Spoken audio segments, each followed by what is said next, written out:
What's up again, guys? Brian here at 3TR, and I got another one of my own top 10 list videos to share with you guys today.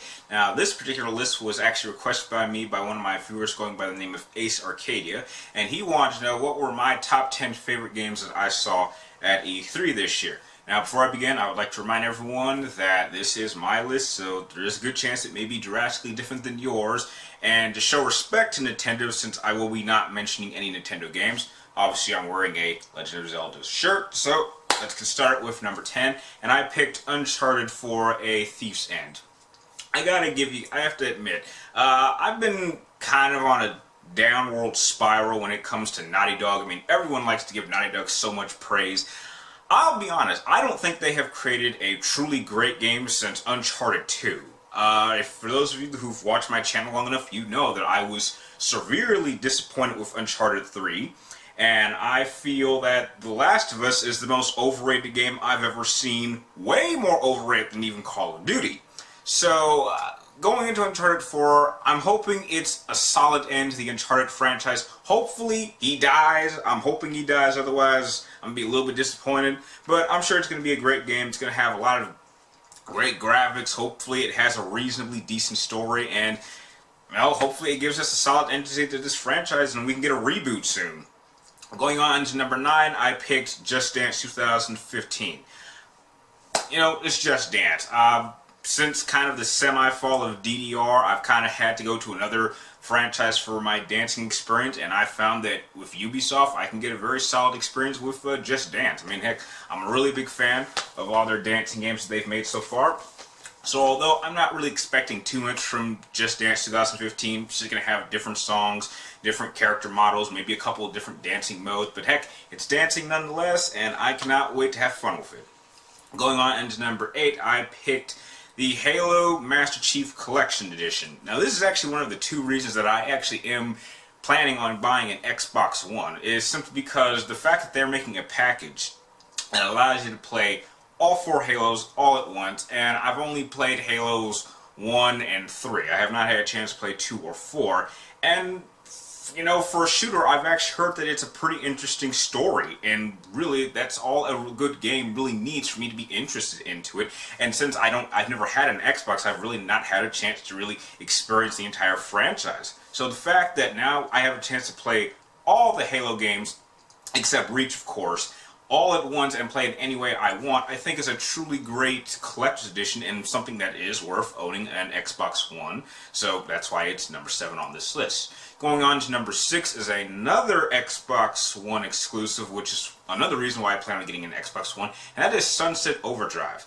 Now this is coming from the studio that got us Ratchet & Clank, and though these guys have created something that's truly wacky and something that's just going to be truly fun. I mean, this looks like Infamous with a funny take on it, on steroids, taken to the extreme. I mean, just non-stop craziness. And I think that Xbox One and Microsoft exclusives in general, they really need a game like this, because I've always felt that Microsoft's exclusives have always been centered on just first-person shooters. And although this does kind of look like a third-person shooter, at least they're having fun with this idea. And I think that if they have more games like this, I think that their library of Microsoft Xbox exclusives would be a serious rival to Sony's series of exclusives. And that's why I am also going to get this just so I can play it on the Xbox One. And that is why it is number 7 on this list. Going on into number 6, I picked The Order 1866.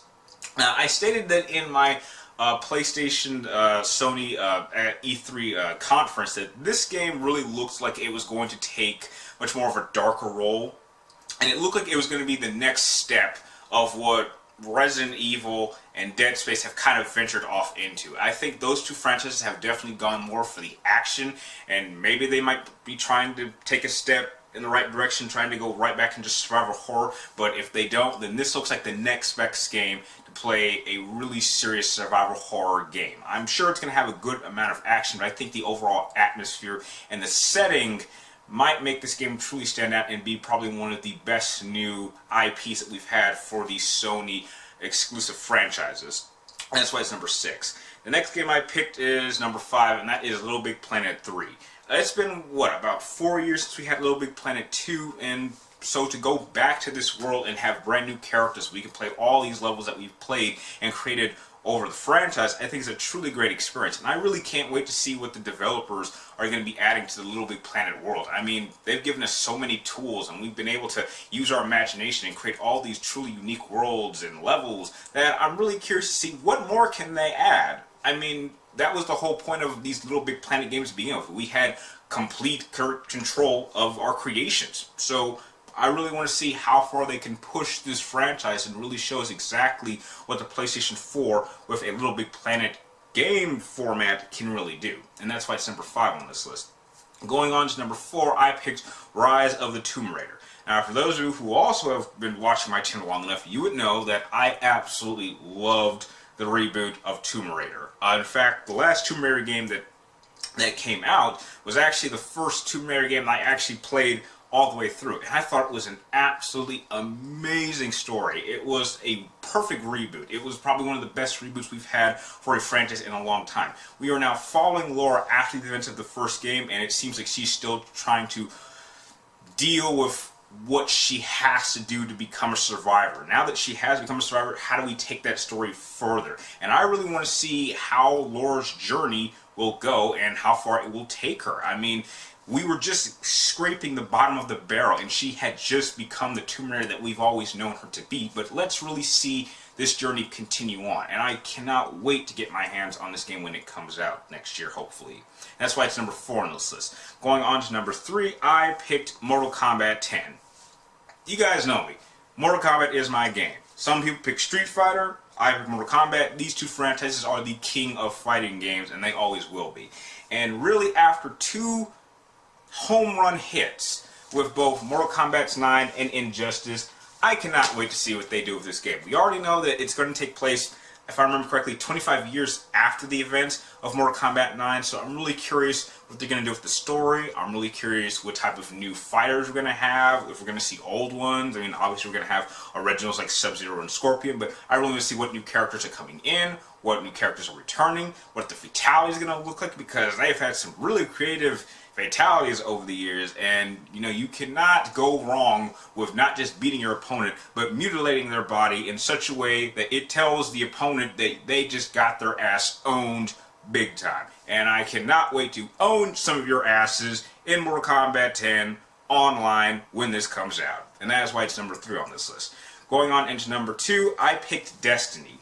Now, Destiny was actually a little bit of a surprise coming from Bungie when, you know, they've kind of always been more of a Microsoft exclusive company. But now that they're actually making a multi-plat, and I actually got a chance to play the alpha for Destiny, and I have to tell you, this really feels much more like a it feels like Borderlands if it wasn't looking as goofy and it had a much more interesting plot. And that's what I think what Destiny is going to be. Now, I'm not really a big fan of first-person shooters in terms of going on the multiplayer aspect. I'm much more of a co-op person, and Destiny is certainly looking like it could be one of the best co-op first-person shooter games I ever played. And I cannot wait to play it online with a lot of you guys out there and have a truly amazing experience. And that's why it's number 2 on this list. Now, before I go into my number 1, I decided I want to throw out a couple of honorable mentions that, you know, I knew they were there, but they didn't quite make my list. The first one being Metal Gear Solid 5 Phantom Pain.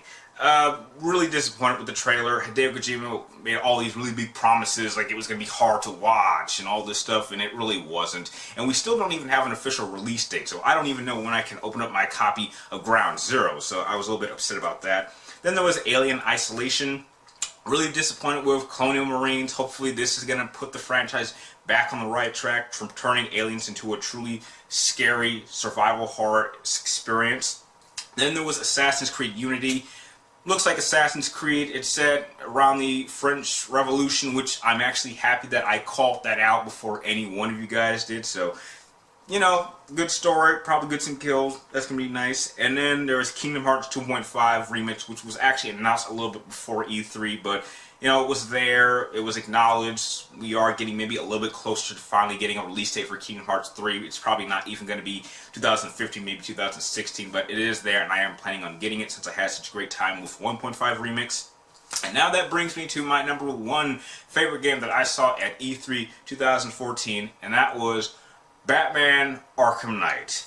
I have to tell you, this really did look like the definitive next-gen game for the Batman franchise. Just the level of depth that these guys at Rocksteady Studios have put into this game is absolutely phenomenal. I mean, if you're going to end a franchise of games, this looks like the game to end the franchise. I mean, this is unquestionably the best comic book-based video game franchise we've ever had in the history of gaming. No other game even comes close to it, and this is how they're going to end it. And heck, they even took some of my advice, because I actually made a video of things I would like to see in the last installment of the Batman Arkham franchise, and if they can follow through on it, then I think we are going to be in for a game that is going to change the very fabric of comic book video games to a point that will never be matched, ever in the history of gaming. Or at least we can hope. And with that, those are my top 10 favorite games that I saw at E3 2014 this year. Now, I really would like to know, what were some of your guys' favorite games? Maybe you guys might have some that I didn't mention on my list. I really would like to hear, so tell me your guys' list in the comments down below. And if you like this video, feel free to like, comment down below, and please subscribe to track me in my future videos. And like always, thank you guys for watching. You're awesome, and I will see you next time.